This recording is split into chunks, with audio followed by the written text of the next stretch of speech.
Just at a 17 plate Ford Mondeo using the new Halkyard software. So the new keys in English and cut to code, and we've got the software open here. So we click on, this is the only license I've got for the moment, forward. This is a Mondeo, 17 plate, bladed key. You've got to click connect first, which we're going to do. You already put on key switch ignition on with this.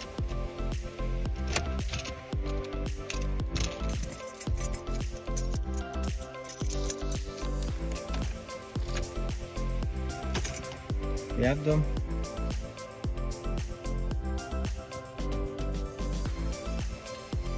Otherwise you have a 10-minute wait. So if you've got a working key, you're connecting straight away, otherwise they'll count you down.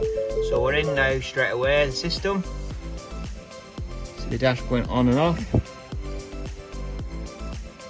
Now, as Gang said, now you can add and remove keys. So now we're going to put the new key in.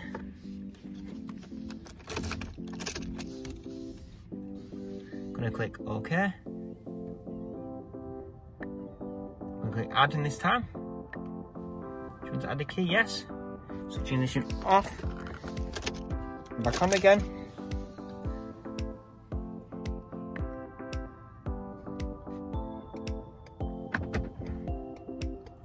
It's now programming now. Successfully done. Thank you.